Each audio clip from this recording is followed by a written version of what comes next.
Graduated from the Jacob School of Music in 2019. I did my master's there actually from 2014 to 2016 in composition, and then I stayed for the doctorate, where I also was an oral skills instructor, and I minored in music theory and choral conductor. So I have a very much a portfolio artistic career. I kind of do a little bit of everything.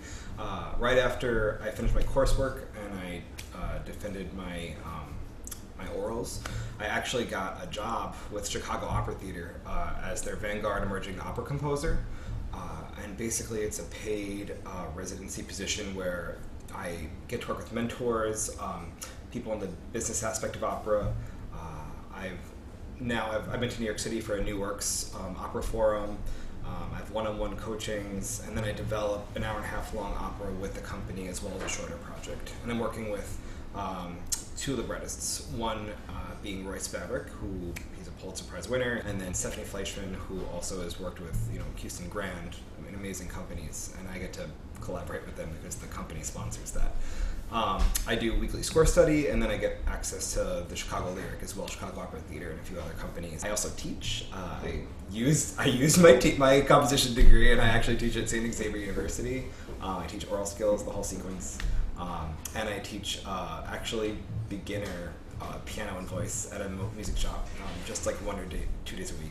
The journey to get to where I was wasn't a straight line, and it also wasn't clear. I mean, I can back it up. I'm 29 years old. I can back it up to, even when I was young, I always knew I wanted to write. I didn't know in what capacity, and I also wanted to teach.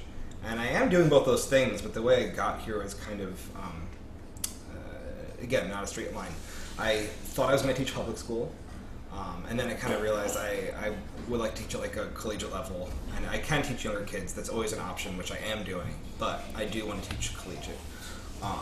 And in terms of where I am with an opera company, I think I got the vocal bug when I was, right before I got here. I accompanied singers in my undergraduate at Ithaca College, and I loved working with singers. I love putting on recitals with them. I love text.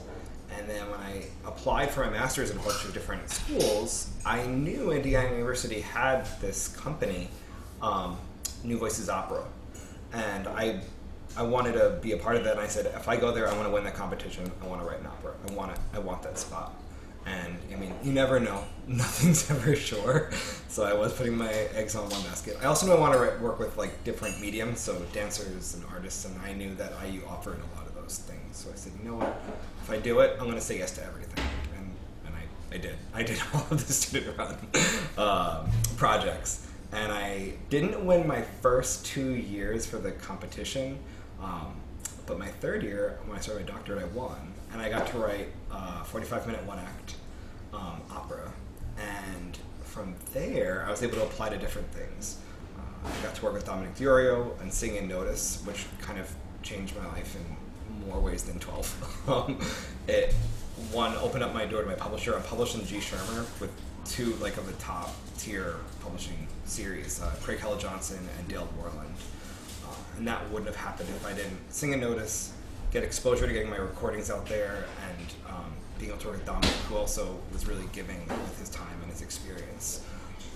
And then from there, I applied for this competition. It was during my doctorate, called Beth Morrison Projects. They had their first inaugural competition for composers. It was called the Next Generation competition. I submitted my opera and a few other things, and I got picked. And I got to go to New York City, and I had a piece that I wrote while I was in IU that was performed there. They had two different conductors. One of them was Lydia Yaskavnaya, who conducts the Chicago Opera Theater. And I just happened to be paired with her. She told me, she said, well, you're in the Midwest, and I'm starting this new program. It's a new residency. It's to kind of groom opera composers, since there isn't a training ground for that. And she's like, I want to do that. It's paid, and you're going to get everything you want and more. And I said, okay. She's like, I think you should apply. And so I took her out to coffee. I asked her more about it because I wanted to know. And so we left, and I was like, okay, I want that thing. And now, mind you, the competition wasn't over, the one that I was there for. So at the competition, we had to mingle with some of the judges, one of them being the head of the American Composers Orchestra, the head of Los Angeles Opera, a few other people. Missy Mazzoli was there, David T. Little was there. There's a lot of bigger names. So the last thing you want to do before a competition is kind of schmooze. You kind of want to just be in your lane. But it was an amazing experience, and I didn't win. I did get a lot of kind emails from the head of the company, Beth, and a few other people saying, you did a really great job and you were spoken highly of in that deliberation room. And so know that you're going to be fine. And I was like, all right. So I was a little disheartened because I wanted that thing that all students want, I think, when they're at the end of school, of I want a sure transition to go from here to here. And that was my thing. I was like, I'm going to win this so I can write an opera and get my commission, get my name out there. And it didn't happen that way. But even though I didn't win, I made one of my best friends I made from that competition. He was a semifinalist. And that's where I met Lydia, who got me my job at Chicago. So it's weird. You never know how things work out. But as long as you bring your best self and your best work, I think people notice that. A few lessons I learned along the way to getting to where I was is, one, always say yes. Generally. There's one thing that I learned that I love and I still stand by today is it's the 3 Ps, people, pay, and project. And if it has 2 of them, you should probably do it. If it only has 1 of them or none, don't do it. People being the people, are they good to work with? Are they people you want to collaborate with? Project, is the project worthwhile? Is it inspirational? Is it something that will make you feel fulfilled? And then pay, is the pay decent? If it has 2 of those, great. Look for people that you enjoy hanging out with and also respect as an artist, and then take them out to coffee or get them a drink. That, I can't stress that enough. How many times I've just gotten commissions or collaborative opportunities that were born out of friendship. When you're in school, the biggest thing I could say is it's easy to be trapped in academia and think that's real life. It's not. I use Incredible, and it has so many incredible resources. I do see a lot of students that stay, and they kind of stay in that bubble.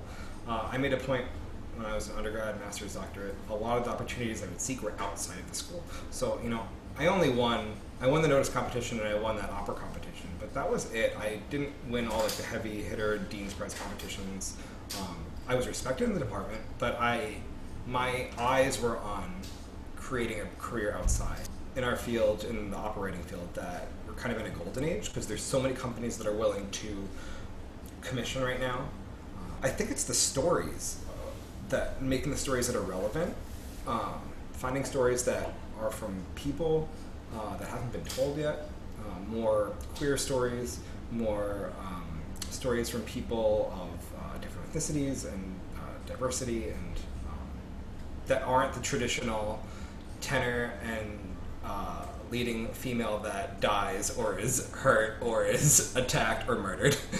There are more companies doing fusion type, like Beth Morrison Projects does a fusion with indie rock and jazz and opera, and it's kind of like this hybrid model. There's definitely a lot more electronics involved. Opera definitely has more fusion of electroacoustic with the acoustic.